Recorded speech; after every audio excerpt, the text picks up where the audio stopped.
I'm just going to do a brief introduction, everyone. My name is Holly Campbell. I'm an Extension Associate at the Southern Regional Extension Forestry, and I've been working with Gary Wood, previously worked with Mike Zupko to help develop communications plan of the National Cohesive Wildland Fire Management Strategy in the Southeast region. Um, Today we would like to do a training for those who have expressed interest in the Action Plan Tracking Tool. This was a tool that Daniel Drummond, who's on the call right now, he's an IT programmer with the Southern Regional Extension Forestry. He and the former Southeastern Cohesive Strategy Coordinator, Mike Zupko, who many of you probably know, created this tool.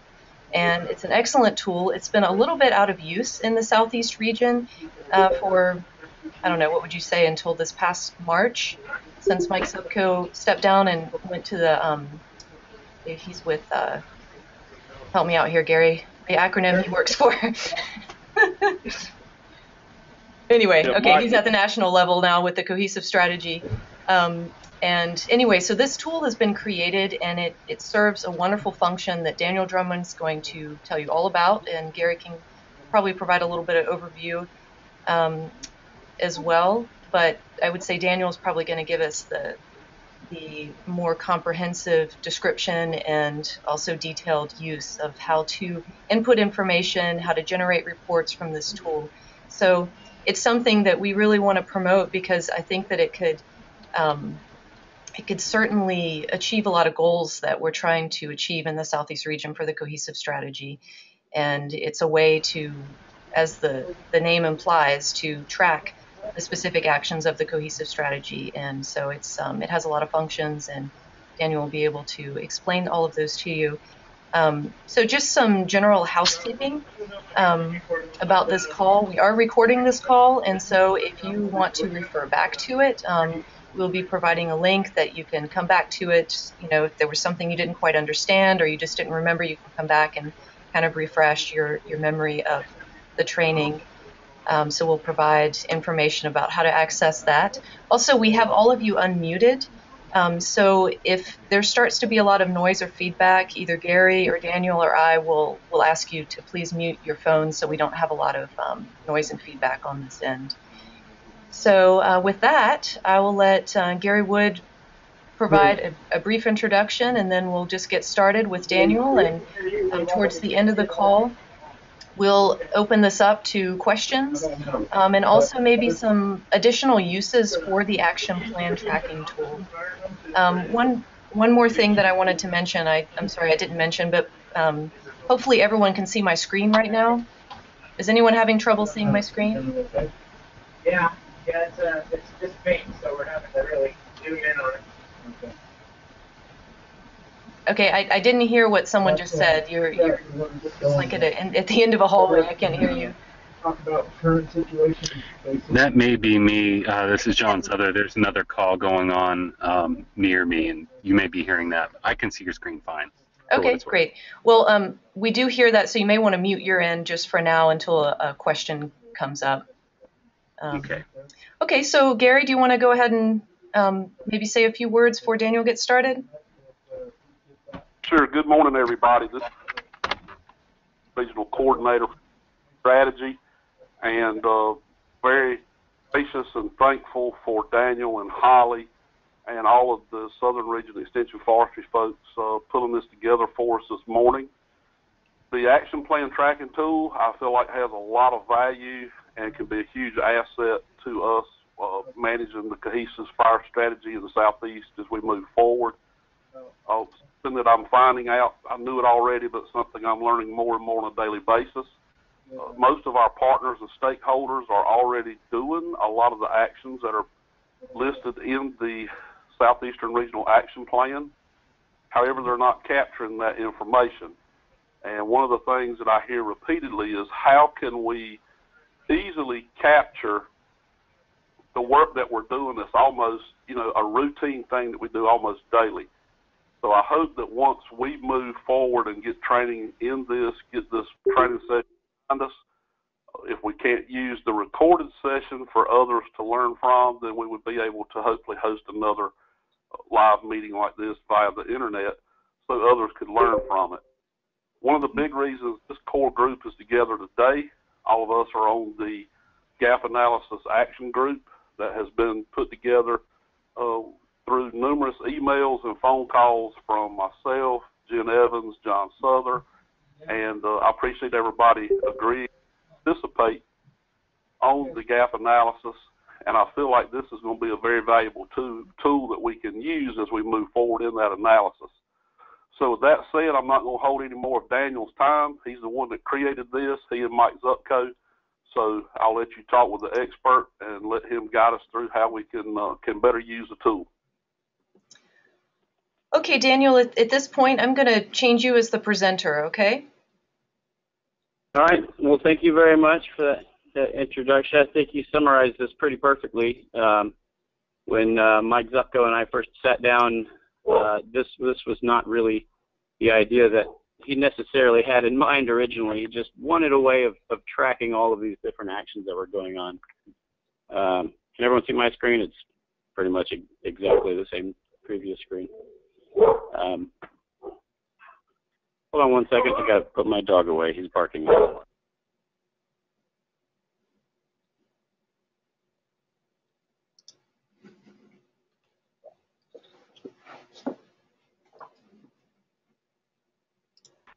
All right, I apologize for that. No more interruptions.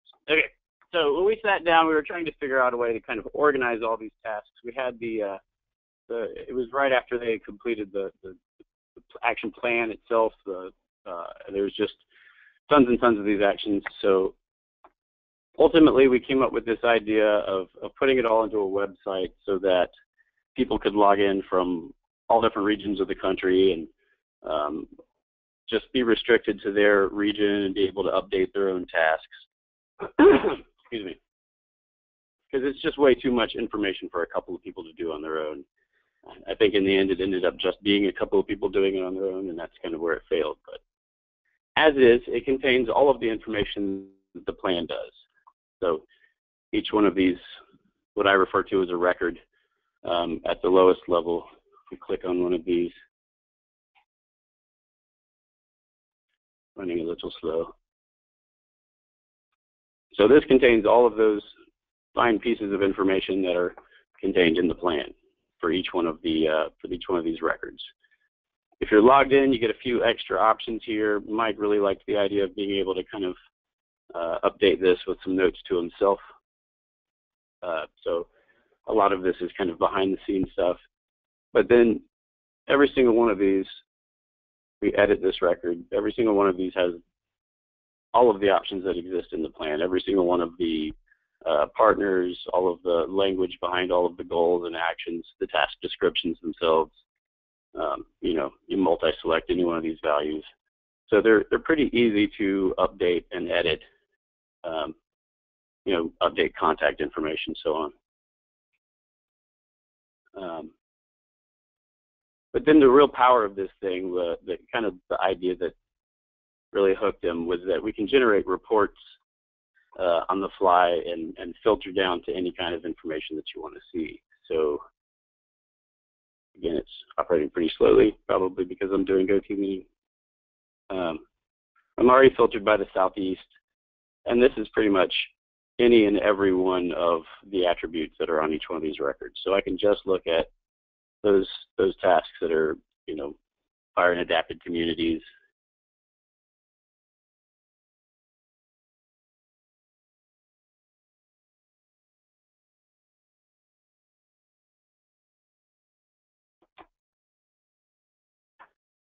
We could keep compounding different ones, trimming it smaller and smaller. The number in parentheses is what your result would actually be at that point. We can compound them, so I can look at those tasks that are just fire adapted communities and respond to fire, trim it down farther and farther that way, and then ultimately just print out either a spreadsheet or a PDF of your results. The Word doc is kind of still in the works. That was the last idea to come up before funding ran out. But we put a lot of effort into this customizable report. So of all of the different attributes that appear on all those records, I can clear all of them except what I want to see. I want to see goals and scope and who updated this last. Whether or not I want page breaks just kind of, makes the report bigger or smaller between each one of these items. Grouped by action, just kind of organizes them by their actual, overarching action. And then if I wanted to fine tune it any further, I can just, uncheck some of these specific tasks that appear. Hit submit. And in a few seconds, we have a fancy little PDF report that we could send up the chain. But in a nutshell, that's it. It seems rather bloated, but it's just kind of a way of getting to, any kind of finite piece of information, any kind of tasks that are going on in the country specific to what you're trying to look for. There's, you can search by keyword. This is pulling up the PDF now. You can just search by contact name, find out all the tasks that are specifically associated with a particular person or organization, one of the leads who might just be, I don't know, anything really that you can think of that's involved in that task. And that I sat down with the Southeastern rep, the Northern rep, and the Western rep, and they all have different plans, but this tracking tool has captured all of them. So all of the different structures of the different plans and all of the tasks therein are all already contained within the APTT. It just needs to be updated, just needs to be refreshed, and we would have an accurate picture of everything that's going on right now, at least as is outlined in those plans. This PDF is taking a moment. I'm going to let it keep loading and hand it back to Gary. Or if you guys have questions, I'm sure somebody probably does. It's something of a complicated animal. Hey Daniel, this is Holly. Could you? I'm assuming everyone on the call understands actions, tasks, goals, but just in case they don't understand the vocabulary of how all of what all this, like the we see on the screen now, Southeast 0.A.1. That might seem really confusing to the group. Could you explain a little bit about the vocabulary and the organization of this? So, unfortunately, not very well. That's what the plan itself outlines. The plan itself breaks everything down into those grouped areas. But as to how they categorize that, in the cohesive fire strategy, Mike Zupko and the rest of the board is what put that large document together. Does everyone have access to the action plan? That might be a better start. I was kind of assuming we did. Nobody? Yeah, the action plan is actually posted on the Forest and Rangeland site, as well as it can be accessed through the southernwildfire.net site. That's correct. So that document is what really explains everything, and it's a 200 page document. I'm not sure that I really have the authority to go over what all of that even means. What I've done is kind of broken it up into its smallest element, and it does at a level list every single one of these things exactly as it's outlined here. This just kind of put that into a database in a way that we can update it and modify it. But sorry, would you like to give kind of a brief rundown about the values, the actions, etc.? Yeah, that would be fantastic. Okay. For those that aren't familiar with how the Southeast Regional Action Plan was developed, it was actually a good program in the design, the way it was done. The Flame Act of 2009 is what directed the secretaries of the Department of Agriculture and Interior to develop, a cohesive management strategy for wildfire nationally, and that was kind of directed based off of some recommendations from the government's accounting office. So when they looked at how to develop the plan, the first phase kind of outlined the process and the strategy for how they were going to do it. And then they brought together and formed the three regions. And the regions actually developed their action plan based on working collaboratively with all of the federal land management partners, state folks involved, NGOs, other stakeholders, etc. And they actually went all the way down and looked at individual county levels. And they captured a lot of county data that used a lot of science to develop these different values and actions.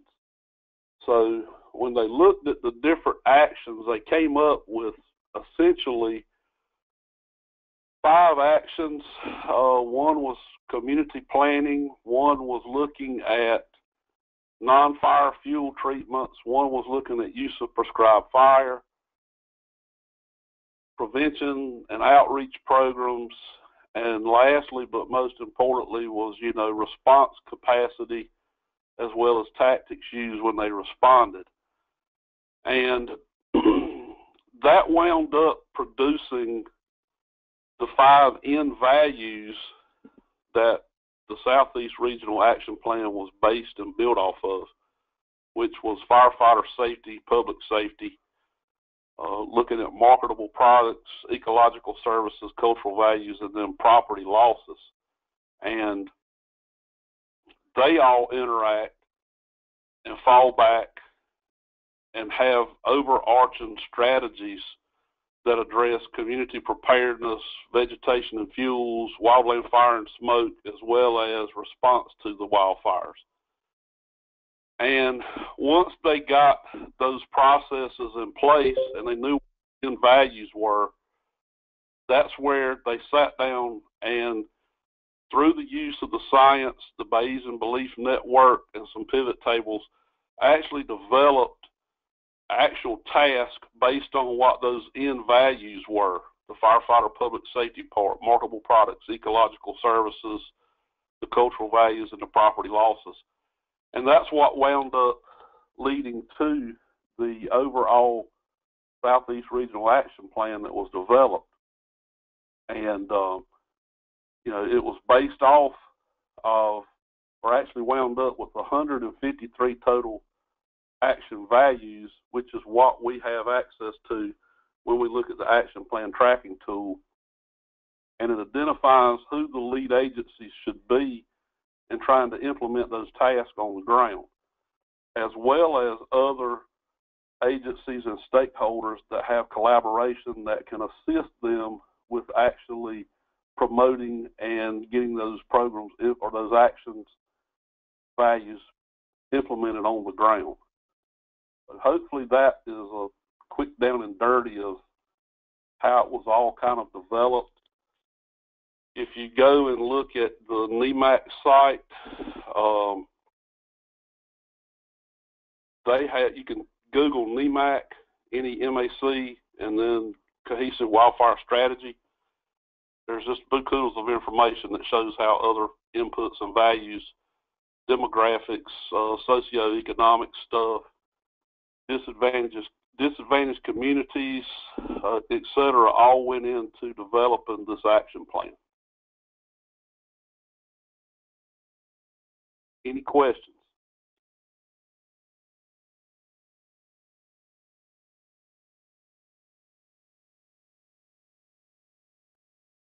Okay, Daniel, I'll turn it back to Holly then. That was phenomenal. Thank you. That was a much broader understanding than what I've had of it. So in the end, what we've got, it really is just these, like what you say, 157 a lot of tasks, and some of them are pretty straightforward. One of them, says something about creating a website, which we've done.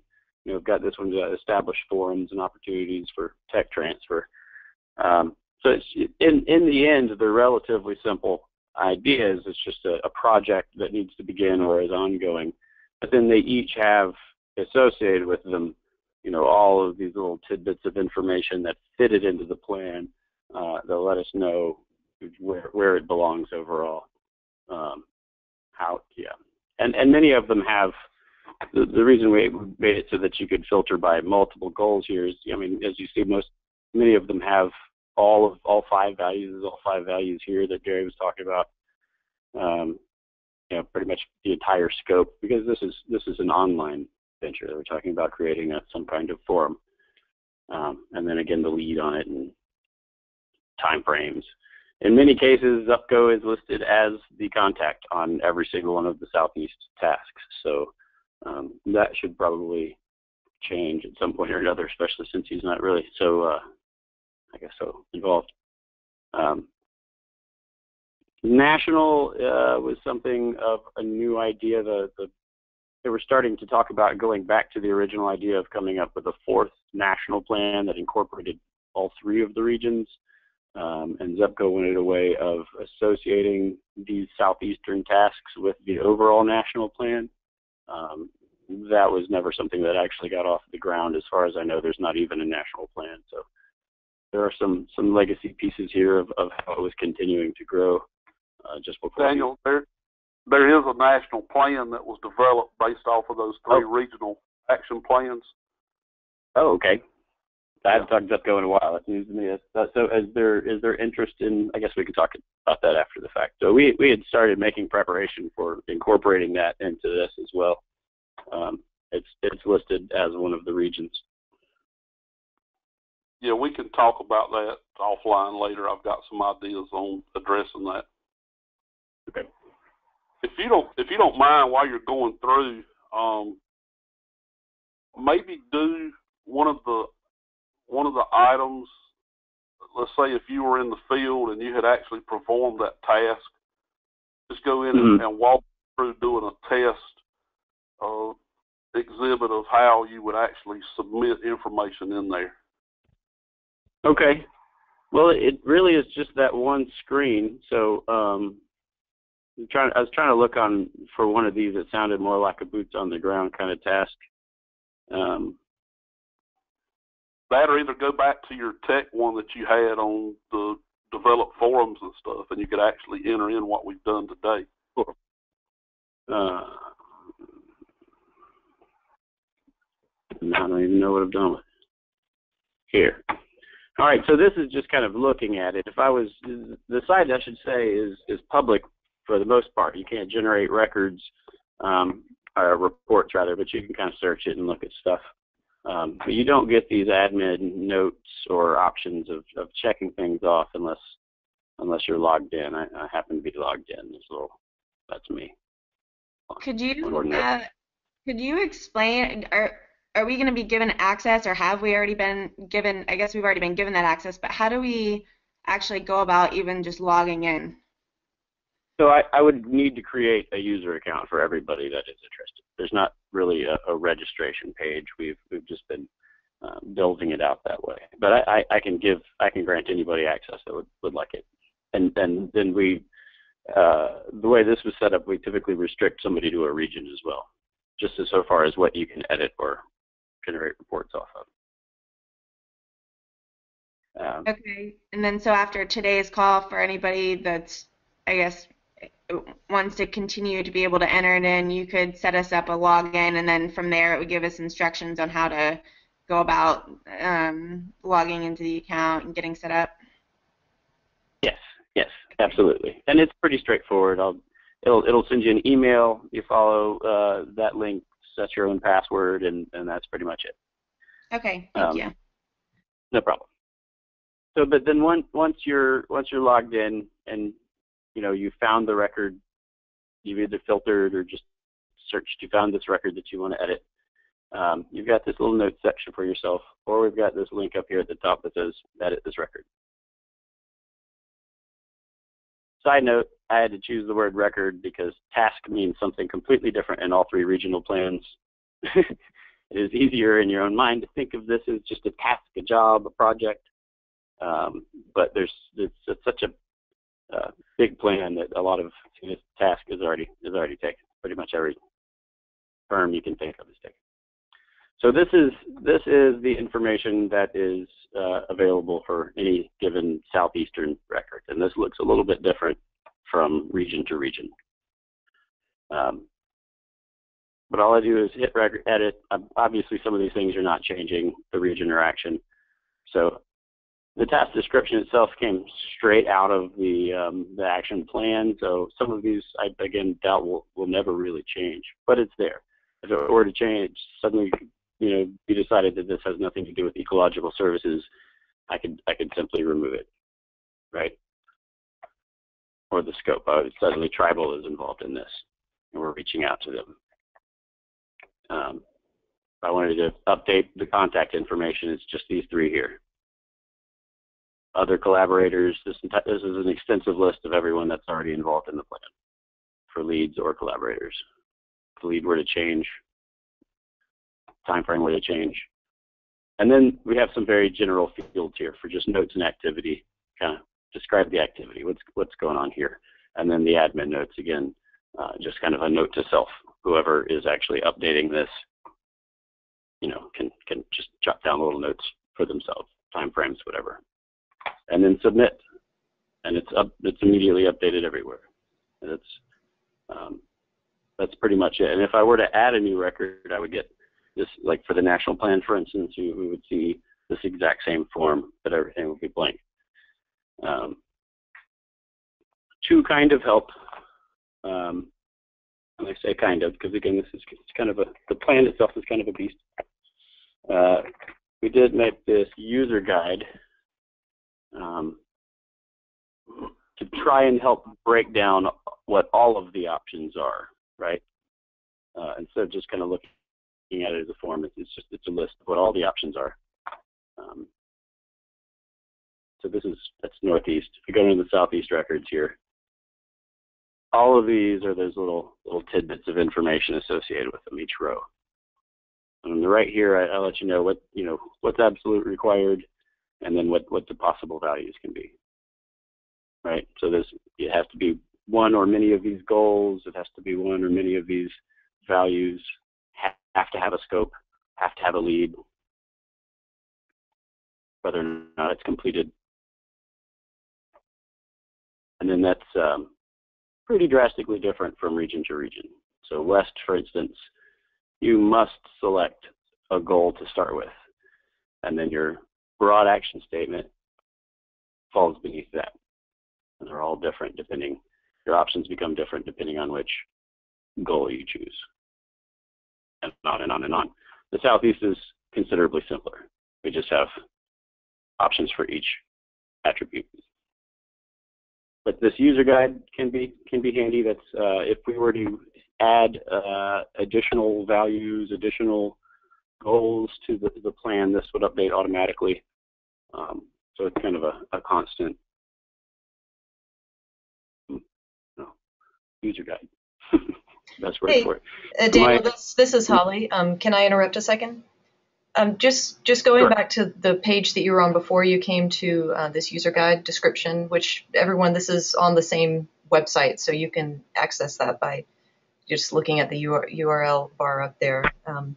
But what we were on before when we were creating a record, there was a list of partners in a project or collaborators, but I didn't really see on there how you could add a new partner or collaborator. Could we go back to that page?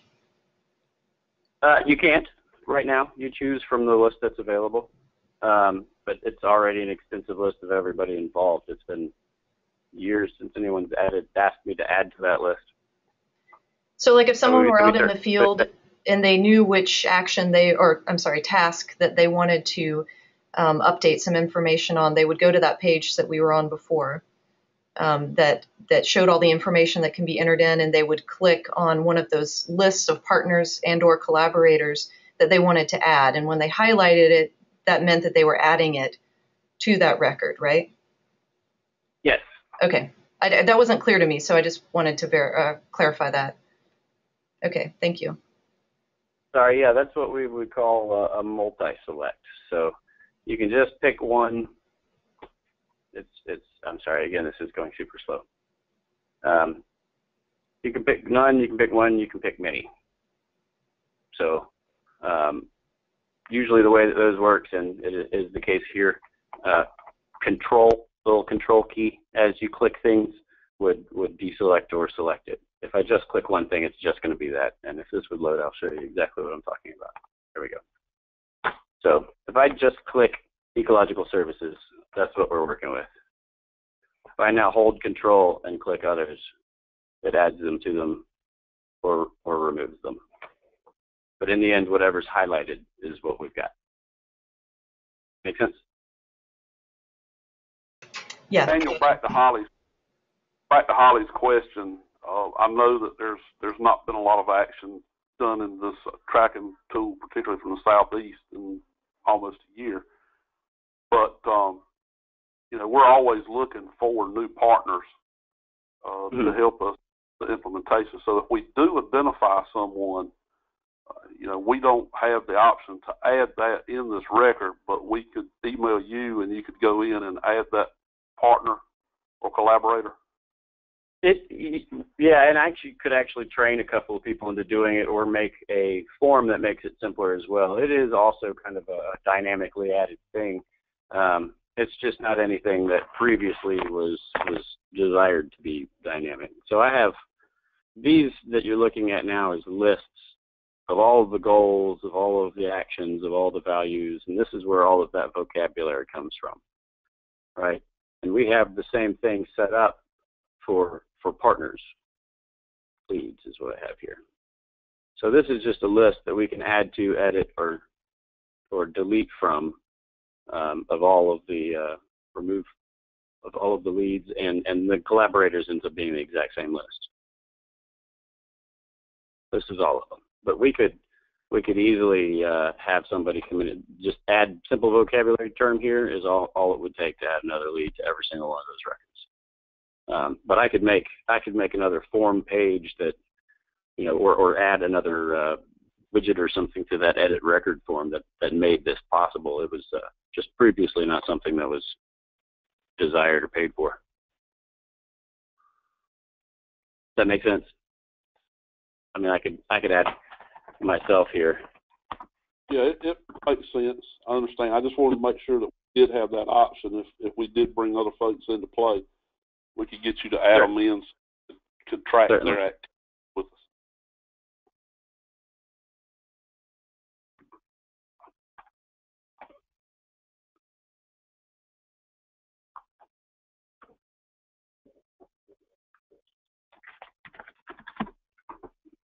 This is Jen. This is maybe more of a question for Gary, but looking through some of these action items, would you like it to be up to us? I mean, is this kind of subjective to determine which action item our work corresponds to and who the collaborators are, or is there some sort of process that you want us to go through with you before we make any changes?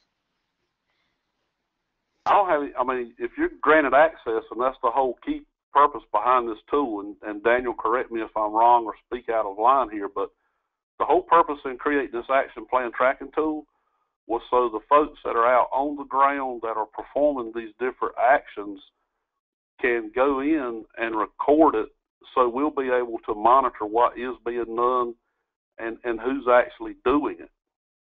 And so once you're granted that user access, once Daniel gets that done, when you go through and you see that you have met one of these action items, and you want to go in and update that record and show, who's done it, when it was done, and what impact it had, you would do that, and then as we went through and periodically looked through, we'd be able to capture and see who was doing it.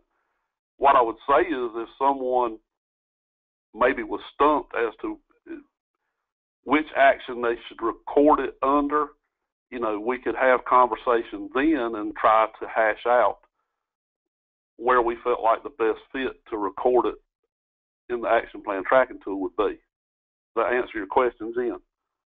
Yeah, it does. And there's been cases too where I feel like some of them could maybe fall under multiple categories. So if that's the case, I guess we would just pick whichever one we feel like maybe fits the best rather than putting it under the multiple categories, or should we put it under multiple categories? Well, Daniel, help me out here. What I understand is where he was talking about, if you go in and you click and hold down the control key, and where you highlight the multiple goals or the multiple values, then it would actually capture it under those particular ones that are highlighted. That's where I think he was discussing that we had the opportunity to select and be able to record it under multiple items. Correct, Daniel? Yeah, it would associate with multiple values or goals, or yes. But ultimately, that was all kind of thought through when the plan was created, if I'm not mistaken. Most of these bits of information, these attributes, are not really going to change, except perhaps the lead, the notes, the time frame, whether or not it's completed. Everything else really is what kind of fits it into the action plan, and the action plan is complete. This is information that just came straight out of it. But for instance, you were doing a burn somewhere. I just did a search for burn. There's 5 burn opportunities. Find the one that is closest to what you're working on, and that's the record that I would work with. Expand outreach in localized area before prescribed fires. I mean, that could be multiple people working on that, but all that could be captured down in these notes. And that's kind of why there's just a big, anything goes fields. We could ultimately type as much as you wanted, describe this as much as you wanted, and still be able to report on it. That's actually a pretty good bit of notes on this one. I kind of want to go back to Jen's question, and I guess pose this to you, Gary. And I'm prefacing it a little bit because, if you're entering additional collaborators or partners, it's one thing, but notes, is there any kind of quality control that you want on the data entered, Gary? And I thought maybe that's a little bit what Jennifer was asking. Is there any kind of protocol to follow in entering information that, maybe to make it consistent across all people entering, that you would prefer, Gary? If I can step in, I think what Gary and Mike and I all kind of had in mind is the quality control is who you give a login to. That's where it occurs. We just trust those that are managing these projects to enter it in correctly. But other than that, you kind of cripple yourself to put too many steps in the process. We could set it up that way. Plone is certainly set to where we have a tiered system. Somebody would make some edits, and then that would send an email to their regional supervisor to either approve or disapprove of those changes. But personally, I would think if we're trying to update several hundred records quickly, that would more or less bottleneck the process. I say we just be careful about who we give logins to, and then trust them to do their jobs. Yeah, I guess I wasn't maybe quite talking about that, more just like the way information was entered. Or if someone entered a record that they felt was completed, but maybe isn't really completed, but yet they checked completed on. You know what I'm saying? Mm-hmm. Just having maybe some protocol to follow, just so we're consistent across the board.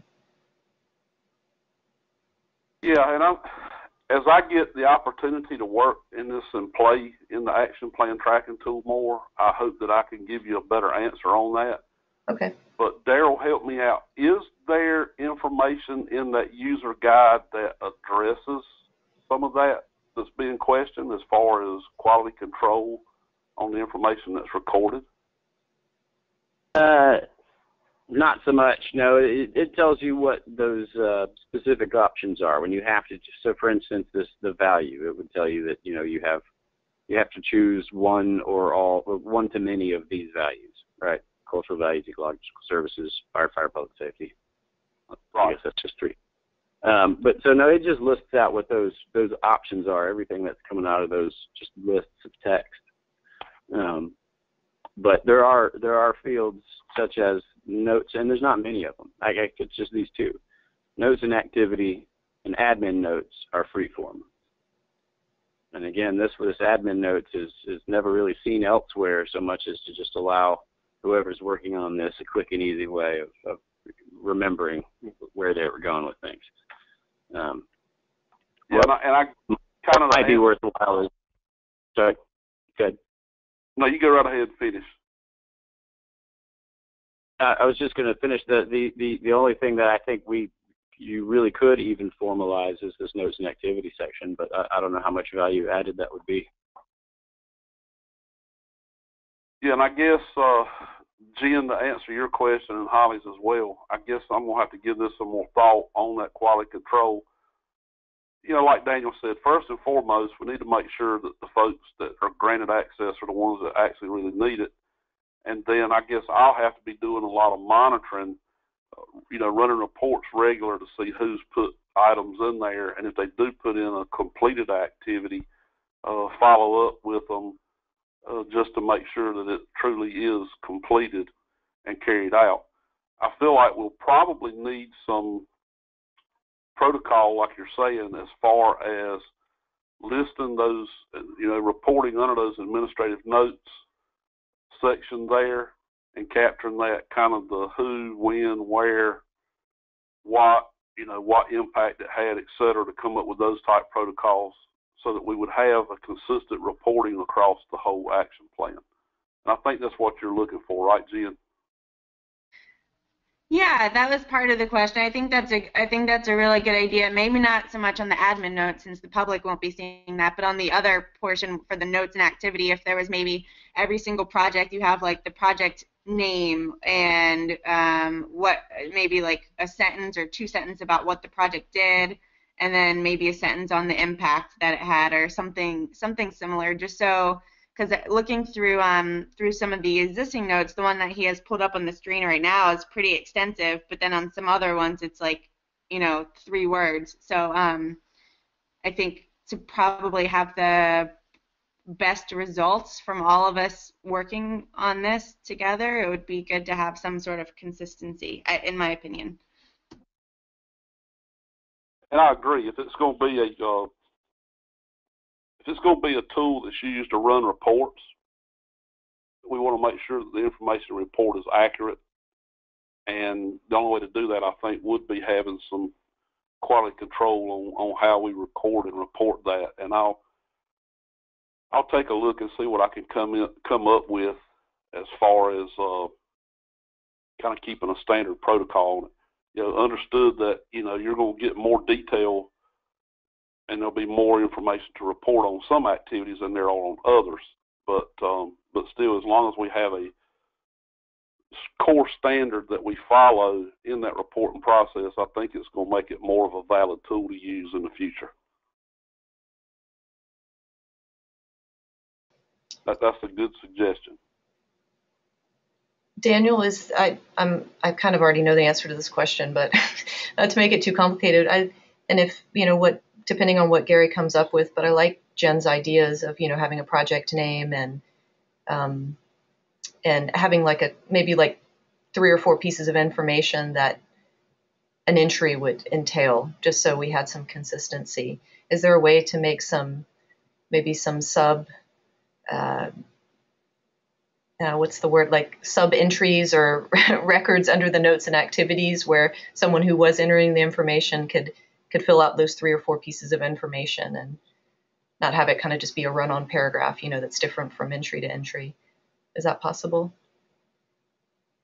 Yeah. I mean, we could certainly break that field up into multiple fields if that's what I'm hearing. That we just have, you know, a project name, project description, whatever. Some of that is more or less captured. It's just wordy. I think this is what they kind of intended as a quote unquote project name. It's just a description of it, but I don't know that all of what you're looking for necessarily has a name, right? I mean, like.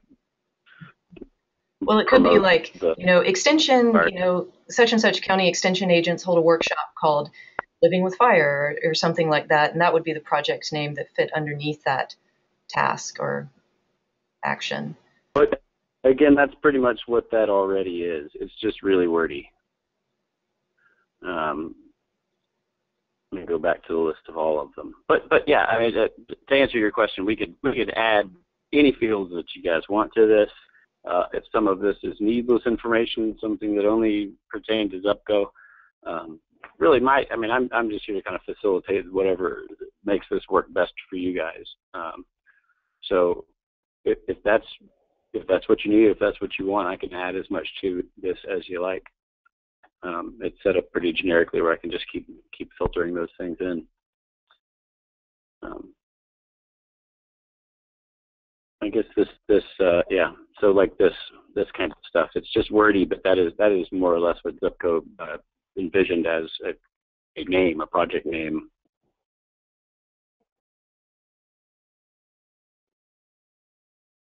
Some of them are quite large. I can't see that you would be able to trim it down into anything smaller than that in a lot of cases.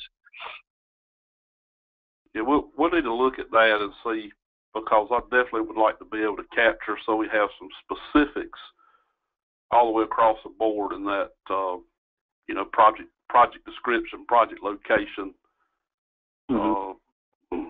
project name, you know, or some things that we really need to set those standards on, like Jim was talking about, so that we are consistent across the board.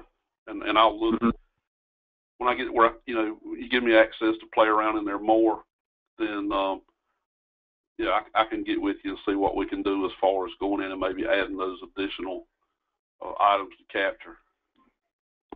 Okay. I wonder if you couldn't, Gary, just find a few, you know, projects that are already listed in here that maybe kind of fit the criteria, and put together like a little tiny FAQ that's just, you know, a couple pages long, a PDF that, or something along those lines that has, you know, this is where, like, just examples that people can follow, that, you know, these are the core pieces of information we're looking for. You know, I'm sure you could make one up too, and that might be honestly quicker than trying to comb through everything that was entered in at any point. But you know, something along those lines that, like, if you're looking at something that falls under this goal, this is one example that, you know, has all the information we're looking for. Or this other goal, this is what it might look like. And then, you know, have the same thing for the cultural values potentially. Yeah, John, because you're right. There's some of these that I remember when I looked at the stuff and we went through this when I met with Daniel and Holly and Laura and Bill down in Athens. There's a lot of information in some of them. There's others the information is very vague on. And so you're right. If we go through and look and see the ones that are real good reports, capture everything we need, then we can use those as examples.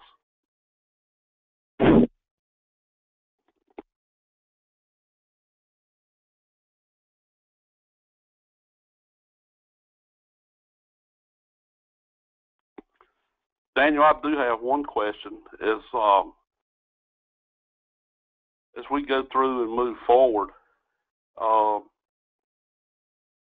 can you go back and let's look at the reports that can be generated and run now, and maybe give us a little bit more detail on what specifically we can run a report on? I know there's a lot of different options there, and sure. You know, with that in mind, as we move through this, Jen, kind of take a look at what information you're wanting to try to capture as we move forward through the gap analysis, and for the rest of the group as well. And let's see if there's anything that we think we need to try to modify in the system as it is now. But I think as we move forward and everybody gets access to maneuver around in the program, I think you're going to see where it's very useful, and it can actually generate a lot of stuff that that we're already wanting to try to capture.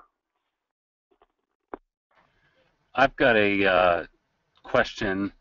You know, we've talked a little bit about the idea of this eventually morphing into something that has a spatial component, which I think also would be really, really cool. Is that something that you, Daniel, you know, could envision how that might work? Just because, you know, we really, I think we're in desperate need of, you know, a single repository for a lot of the data that fall, you know, under this. I mean, it's the cohesive strategy, right? In theory, everything related to fire should enter in here, regardless of who's actually doing it. And so, you know, we're making baby steps, but you know, if we could get people actually entering that data, could this eventually be used in a way to have a spatial representation? If, you know, eventually we would add fields for that or something. We would need to add that information now. Yeah, there's no. You mean as far as geolocating everything? Yeah, I know that's not in there now, but eventually, I mean, could we begin to sort of tack on that information in the future if that's something that there's a will for and funds for? Certainly, and I've actually, if I guess everybody could take a look offhand or off-site at some point. The forest products locator, primary and secondary forest products locator, if anyone's familiar, is a pretty good example that we've done of just tracking a bunch of mills and primary forest products mills and secondary forest products manufacturers on a Google map. But I've got a bunch of examples we've done at various scales, either going state level or to that finite, you know, give me directions via Google Map kind of thing. But certainly, yeah, all we would really need to capture is address information on everybody, and I can even convert that to lat longs on the back end. But as is, all we really have is contact info listed, and there's not, it's, you know, phone numbers, emails. There's nothing for an address. But that, again, that's all of that really is just extra fields. It's kind of less difficult. It's not all that difficult at all for me to add additional fields to this. It's just kind of more of a planning thing of exactly what we want there and what we want to capture. But that can all be captured relatively quickly in the end. So Daniel, sorry? Daniel, what you're saying is if one of those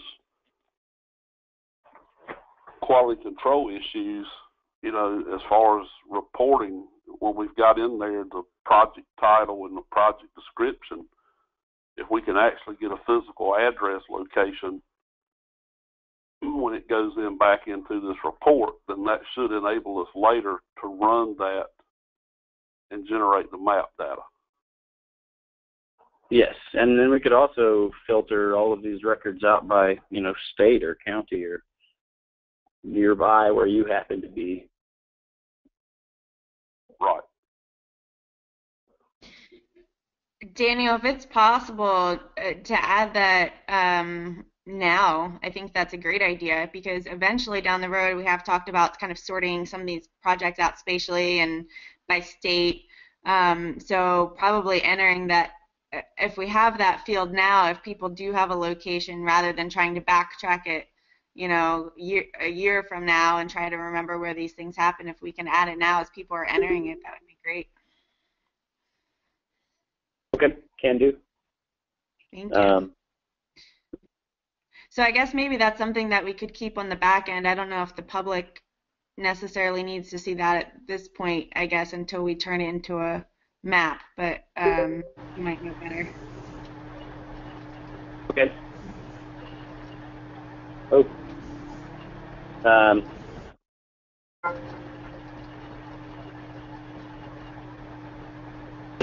So I hear a lot of back somewhere. I hear like a lot of vehicular noise in the background. So if somebody could mute their phone, that would be great.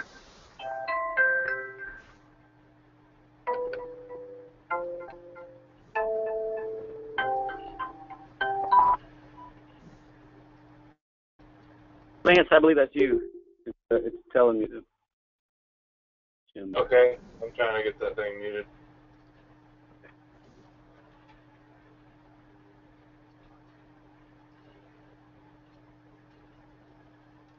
Okay, so if we can, is everybody ready to move on to the reporting?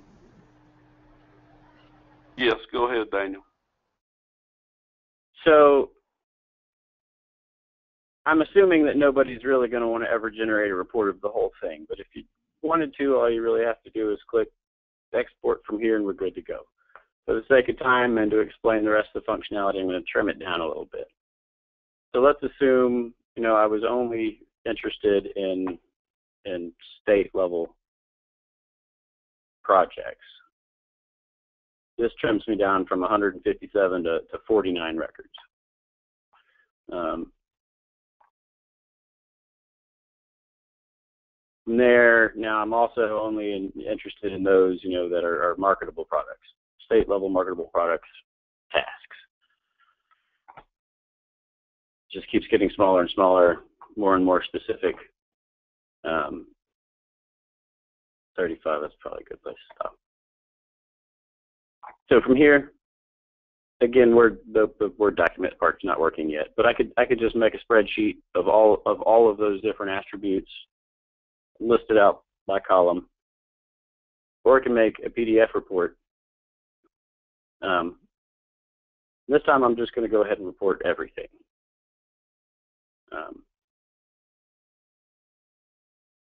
Meaning all of the different pieces of information on each one of those tasks. So these, again, this is all of the things that showed up in that form before, and we could even, I guess, print the admin notes if we want. I'm gonna leave those off, and everything else is gonna print. Leave everything else alone. Submit. Takes a second or two, but then I've got page breaks on this, so each one of those tasks is going to come up on its own page. If I was only interested in seeing, the lead on every single one, that would be kind of ridiculous. You'd have one line of information on each page. So some of those options are just for visual's sake. But this is what we get. We get the action plan report, date, time, and it shows us our filter options that we chose before. I'm in the Southeast region. I'm looking at state-level projects. And then this is everything. This is all of those things, and it's the exact same information that was in the forms, including who last modified it and when. All the pages are dated, numbered, keep them together.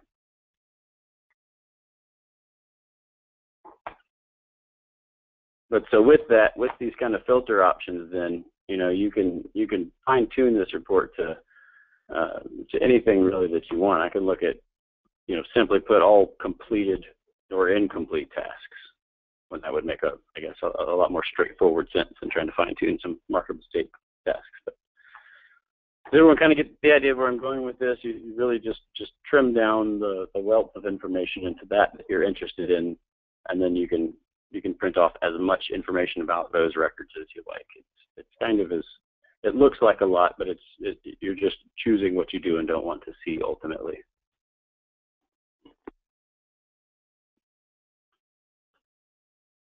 Questions?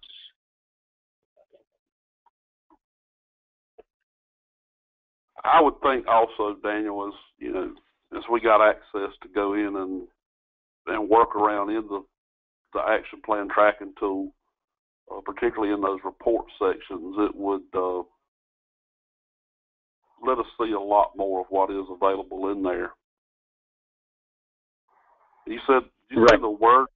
The word functionality part of it is not operational now, or it is?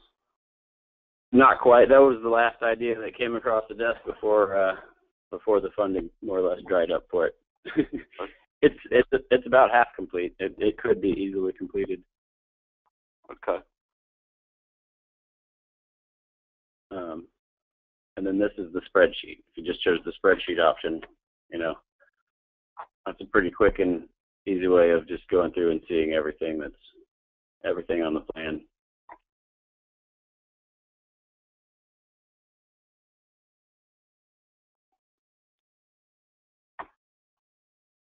Okay, as far as the ability to import Excel spreadsheet data back into the system, is that a possibility?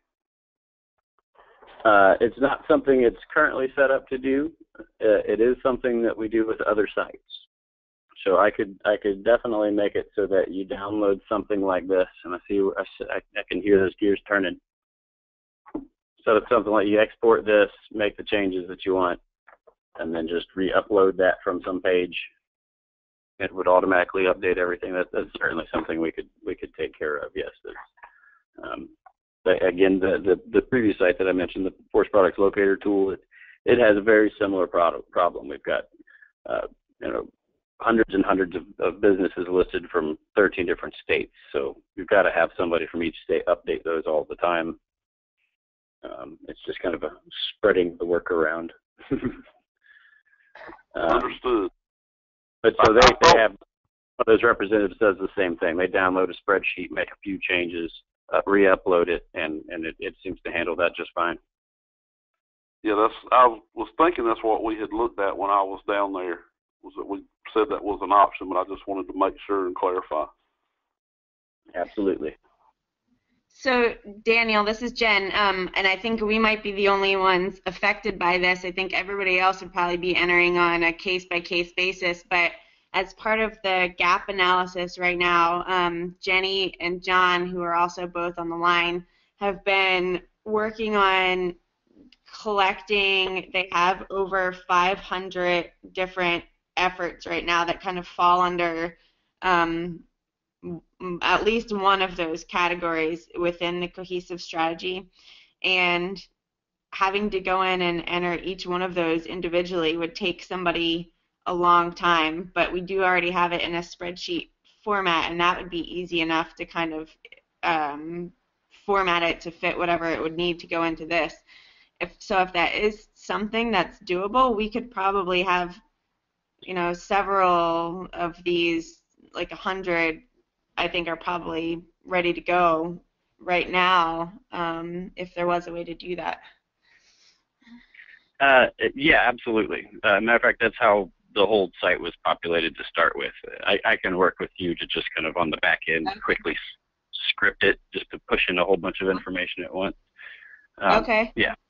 Send me an email. We can get with that offline. Does everybody have my email?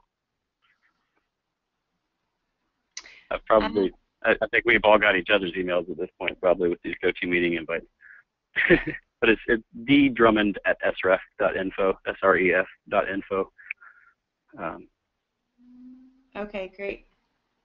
And if Gary, if that's the case, if you want us to do it like that, we might just have some questions on, well, I guess it's kind of going to be subjective on which of the efforts fall under which action item, but if we have questions about what tasks some of them fall under, we might just come back to you for clarification. Yeah, that'll be fine. And I think you see where I'm going with this at is I know that that early on in the discussion, you were talking about trying to develop some type of system that would capture the information. The system's right here. That's what you're looking at. There's no need to try to create a second repository when we can capture all of the information, right here under one site. It all ties and goes back to cohesive strategy.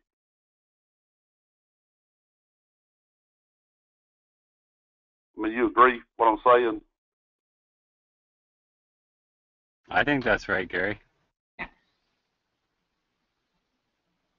Yeah, I mean, there's already been so much put into this action plan tracking tool, and it's really not been utilized what it was intended to be utilized as, particularly in the Southeast. So, that's where I really want us to get this out and let's start making it. Let's use it now. If we see where we need to make tweaks and changes to it, I'm sure we're going to have to go and try to find some additional funding from somewhere. But that's where I'm going to have to, I don't have a pot of money myself. We'll just have to take that and run it back up through the chains.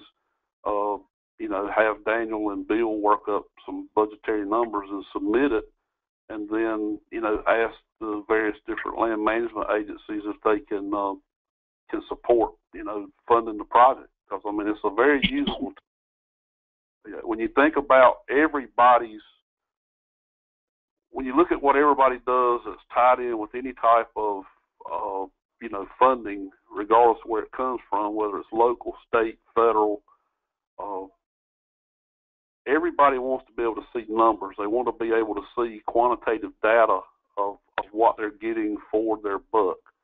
And I think this right here is just another one of those opportunities that once agencies see that they're capturing the work that they're doing here and they can run the reports and prove and show they're doing it, I think this is going to be a huge benefit to a lot of folks. If you want to go on that note, if you want to go ahead and give me the spreadsheet of updates that you've got, I can put those in pro bono prior to us figuring out money, just to demonstrate value. We can go ahead and get that working. That's fine. And as you guys use this, as you're thinking about it, it's not just missing fields. If something's not being used, because it's not easy to understand, it's not so straightforward just looking at it. That's something I can easily change as well. This is more or less just out of Zupco's mind and me trying to work with and around that. So if something's not so user-friendly or, would make sense to do it in a different way, please let me know that as well.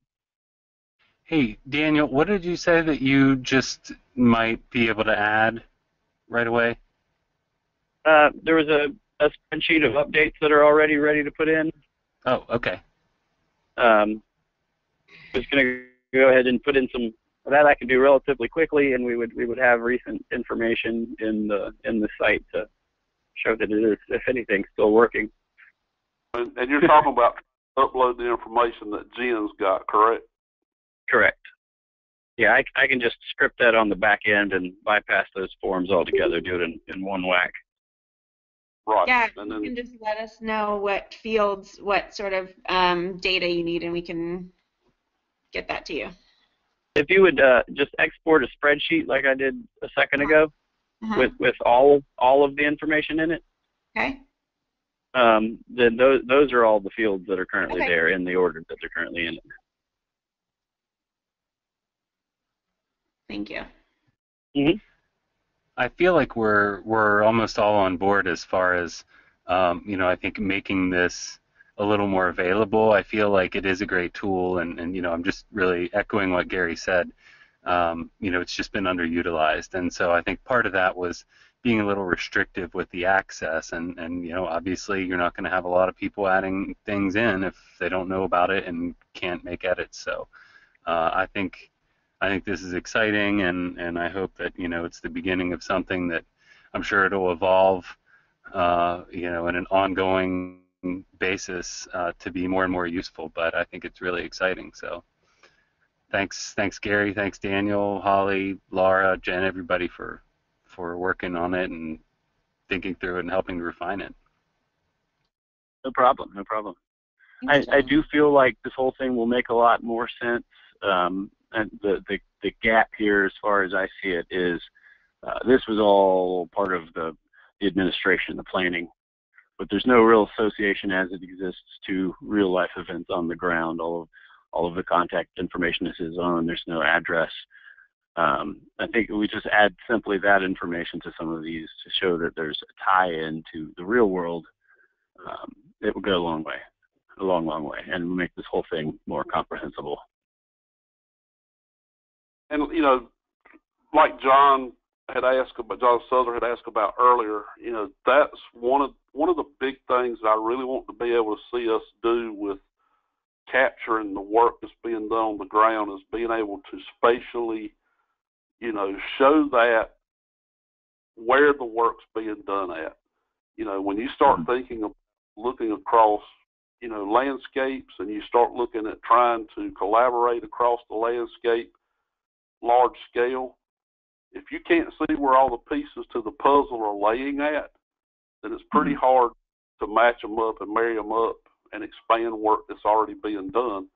And that's one of the things that I really would like to see us be able to do in the future. I've already had some conversations with the Southern Group of State Foresters GIS committee folks about the possibility of being able to do that. There's a lot of work being done in that Landsat program now by that group, and I just feel like hopefully 5 years or less from now, John Souther will be able to pull up a map that can show us a lot of this information and stuff we're looking for. Yeah, that would be fantastic. And I mean, even eventually potentially working with other groups and everything to kind of integrate it with data integrated so that it can sort of pull from data.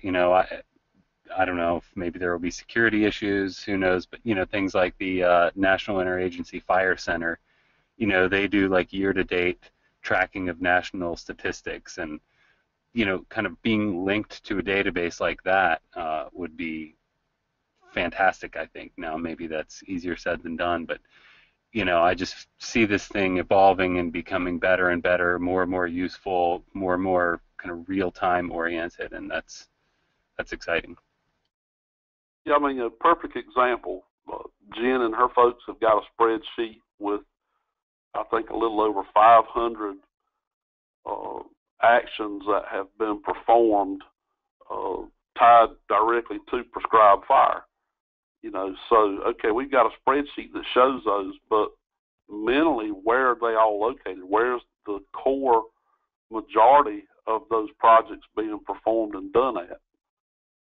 How can we overlap those projects into, future potential areas to help expand and benefit, more of the landscape from a, ecological standpoint, whether it's a specific species restoration, wildlife habitat improvement, et cetera, reduction in the risk of wildfire.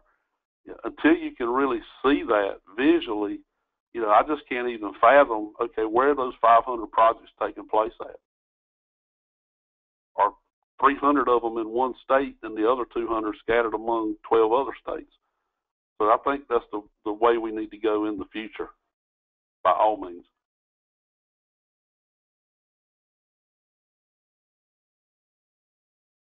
Daniel, I do have a question as far as granting access to us on here.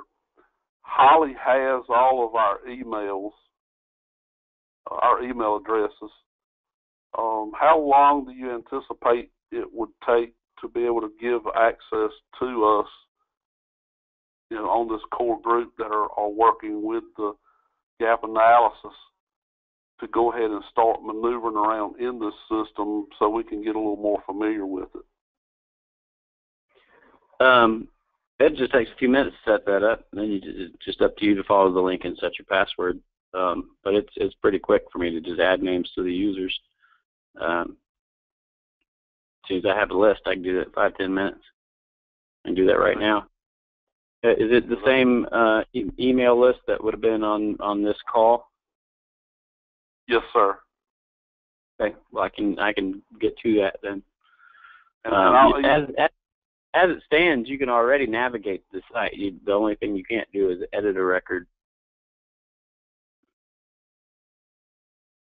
I'll send you an additional email address for one that I would like added on there to grant access to. Okay. And if at any point, I think there's probably some people on the call who may not be the ones entering the data themselves, but if they have somebody who's familiar with what's going on in the field or the projects that are taking place, they could always just contact you and have somebody else added also. Yes, absolutely. And then, and then in that way, if everyone has their own login, it tracks who's actually making the changes. That's useful information later. But yeah, they just let me know, send me an email, and that's something I can update super quick.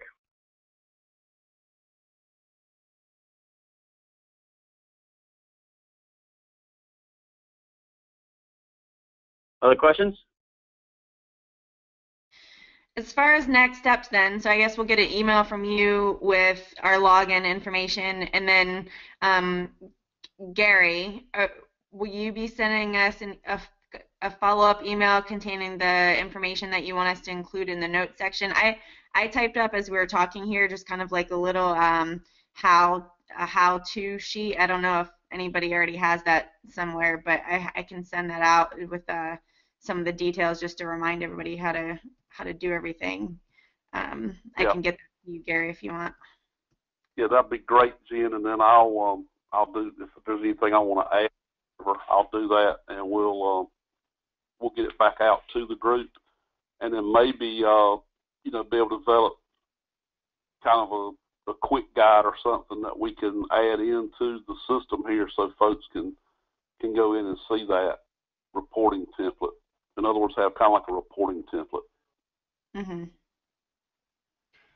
I also think that, along with that document, if you send that to Gary, Jen, maybe we could also get a link to the recording of this session and throw that on that same document as well to distribute, just in case people want to go back and actually hear or see what was being done or what was being shown. Excellent. Would Holly have that, or Daryl? Daniel, I mean, sorry. I'm sorry, could you repeat that last bit? Who, after this call, Daniel, will you have the link to this archived version? Oh, that should be, I could probably get access to it. Yeah, it okay. Saves it on the GoToMeeting server. But, yeah, if you yep. Send that over, I'll include that on here too. Sure. Well, it's on the machine that Holly was running, so we'll okay. need to have to wait for no problem. But yeah, we'll get that out.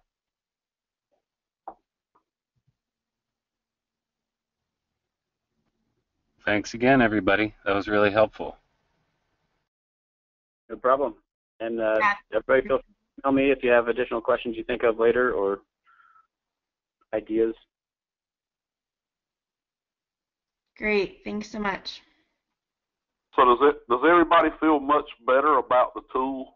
And sounds like everybody's pretty anxious to get in there and be able to start maneuvering around and figuring out exactly what you can and can't do in the system. Absolutely. Daniel, I can't thank you and Holly enough for pulling this together and putting it together and pulling it off for us. I feel like it's been a very beneficial time spent this morning, and I appreciate everybody's participation and inputs and suggestions. That's when you think about cohesive strategy as you move forward on the implementation. It does take cohesive and collaborative efforts, to continue to make this thing work and expand and really capture what we're doing and be able to report and show the hard work and efforts that everybody's putting into trying to implement cohesive strategy. And, thank you for all of your input, your suggestions. And, Daniel, if you don't have any more comments or any more questions available, I guess we can go ahead and end the session then, can't we? Yep, no, I think that's all I've got. Jen, John, anybody else on the program that have any more comments or questions for Daniel? Just thank you for setting this up. I think this will be useful down the road as we move forward with the analysis. It's kind of hard to tell right now which of these actions are completed versus which haven't even been started yet. So I think by having people kind of start to fill these in, it'll start to paint a clearer picture of what's actually going on around the region. So thank you for setting this up, and hopefully people take advantage so that we can see all of the different agencies and organizations that are involved with each of these action items. Ditto that. And just one last thought. I'm going to be talking about this just a little bit at our Forest Fire Management Officer meeting next week. And, I wasn't quite sure how things were going to play out as far as the access that people were going to have, but it sounds like we're broadening it relative to the past, but still keeping it to a relatively small group. And so, thinking about that sort of reporting template type idea, if that's something that we could almost even get in a distributable, fillable format, whether it ends up being something people could do on an Excel spreadsheet or something like that, but to be able to sort of share that more widely with people who are out in the field, allow them to fill it out there and send it to sort of, the point of contact type people, and then we could actually enter that. That might be a way to sort of get around, indirectly give access to people who are actually doing a lot of these things. Just something to think about as far as getting that information in. Yeah, I think that's a great idea.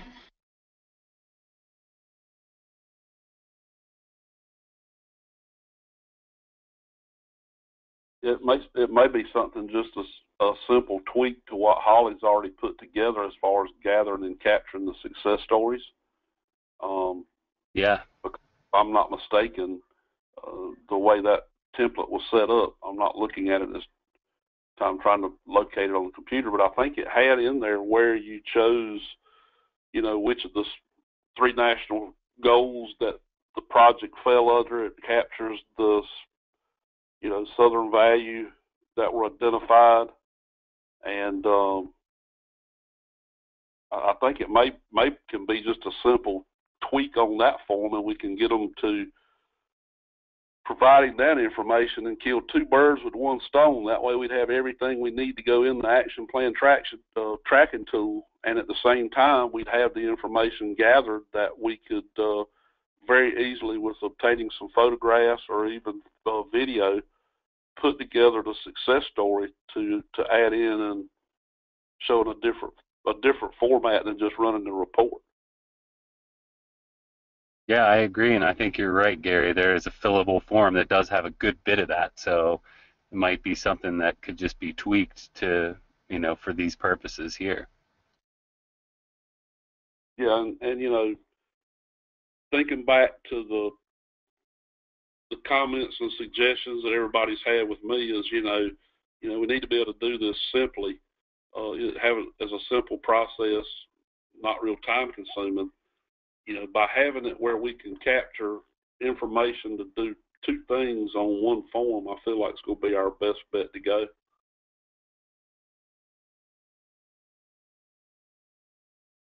And Jen, once you send those items to me that you kind of put together while we were talking, I'll take a look at those and then look at Holly's template, and we'll see how we can maybe merge the 2 together. Sure.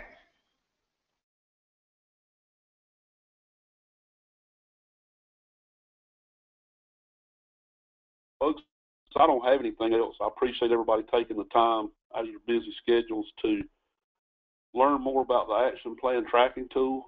And like I said, I really have high hopes for this thing taking off and us really getting the benefit and use of it for what it was designed to do, as well as being able to look and see if there's additional tweaks and modifications that we need to make it a better, more workable system to capture and accurately show what is actually being done across the region. So with that said, I have nothing else. Daniel, I'll let you close it out. I don't have anything either. Thank you, everyone. I appreciate you taking the time to listen. I know that was kind of a lengthy explanation. Everybody, rest of your day. Try to avoid inclement weather if it's coming your way. It's coming here, I know. It's not coming here. It's already here. In eastern central North Carolina, anyhow. But everybody, safe and take care. Have a great weekend, and I'll look forward to our continued efforts and work together.